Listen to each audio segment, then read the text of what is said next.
Gilson Pelicione, Mato Grosso.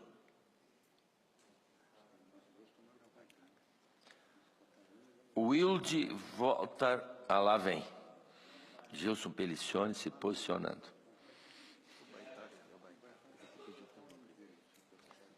Todo mundo vai falar, tia.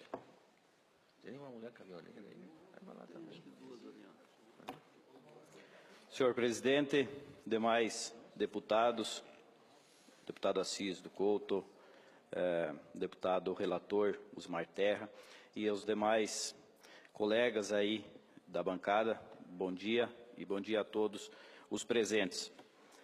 O deputado Henrique Fontana fez uma fala aqui, para mim, todas foram importantíssimas e ótimas, mas o Henrique Fontana demonstrou aqui um profundo conhecimento na questão política da situação que nós se encontramos hoje.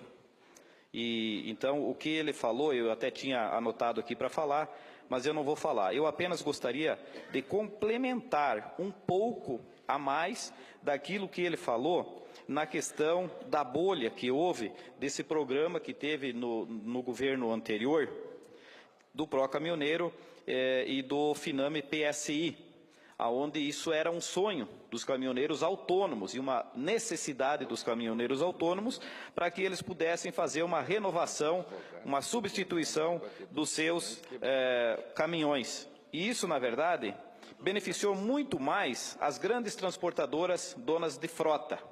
Com isso, se inchou no mercado e o caminhoneiro, a maioria do caminhoneiro autônomo não teve condições de acessar esse crédito com juros subsidiados e aí criou-se uma bolha onde as empresas frotistas firmam um contrato direto com o embarcador, tem poder de negociação e o caminhoneiro autônomo permaneceu, a maioria com seus caminhões antigos, já depreciados e já com uma certa limitação de rodagem, ainda submissos a uma tabela exposta do lado de fora dos escritórios das transportadoras. Esse é o mercado perverso que insiste em mandar mais que o próprio governo, em descumprir uma medida provisória editada por o governo. Esse é o mercado. O impacto que eles falam é o mesmo impacto que tem na entre-safra, quando diminui a oferta de tomate, quando diminui a oferta de batatinha, quando aumenta a exportação de carne, que o produto aqui no Brasil se torna o dobro, o triplo, às vezes, daquele praticado normalmente. Toda a economia se gera impacto em algum período.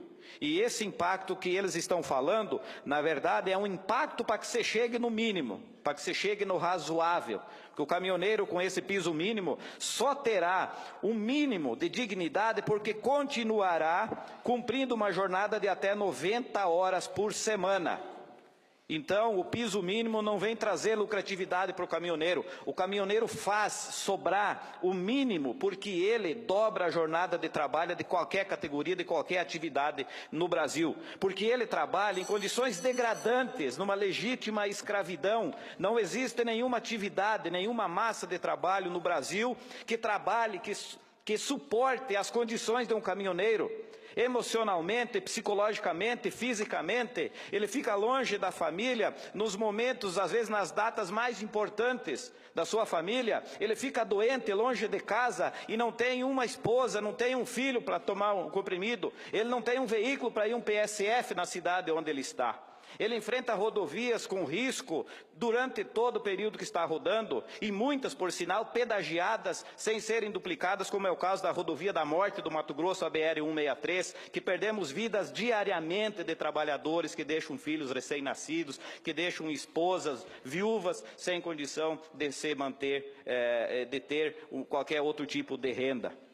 É por isso que nós estamos lutando e nós não temos condição de dar nenhum passo atrás. É bom que os senhores que têm o entendimento, os senhores deputados, falem àqueles deputados e senadores que deveriam estar aqui presentes acompanhando essa defesa, que nós não temos opção de dar nenhum passo atrás. nós estamos dispostos, assim como foi declarado no STF, abertos ao diálogo, abertos a ajustes que se fizerem necessários, mas não temo a mínima possibilidade, eu não falo isso por mim, eu falo pela categoria, e eu aposto que todas as lideranças que estão aqui falam a mesma coisa. Nós não temos uma segunda chance, é somente essa. Não estou aqui fazendo uma ameaça, estou aqui falando o que eu ouço lá fora.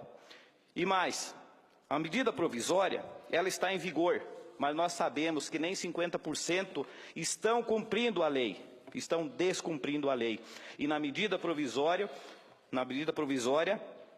contempla lá ao caminhoneiro, a título de indenização, que seja revertido a ele 2 vezes o valor do frete e descontado o valor pago, mas para isso ele tem que acionar judicialmente. O caminhoneiro autônomo tem suas limitações de locomoção, de tempo, às vezes tem que acionar na cidade onde foi contratado o frete e não na cidade de domicílio dele. Então nós estamos pedindo aqui ao senhor relator uma emenda nessa medida provisória que transfira a responsabilidade da fiscalização dessa medida provisória para a NTT e que seja feita de forma eletrônica e não seja de forma local, porque a NTT não dispõe de um corpo de recursos humanos para fazer toda a fiscalização no território nacional. Então, que seja feita de forma eletrônica, impedindo a geração do CTE.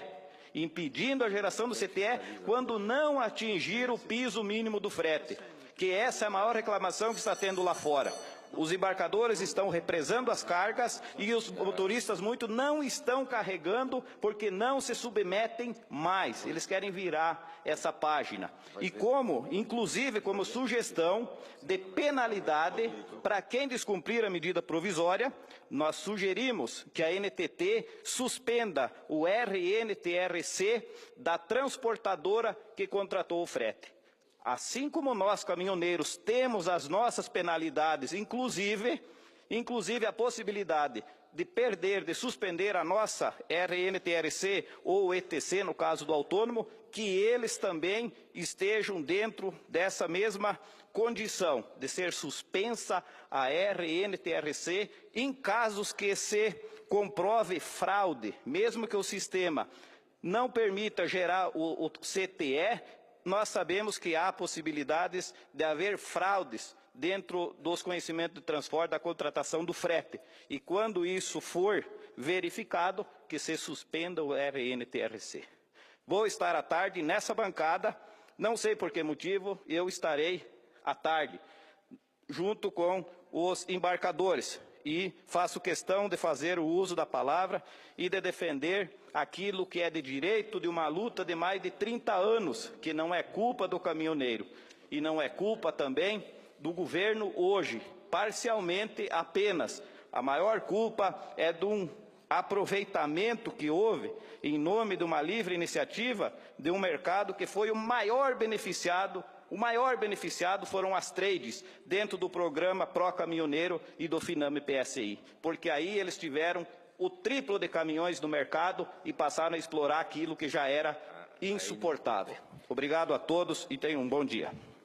Muito obrigado, Gilson. Foi brilhante.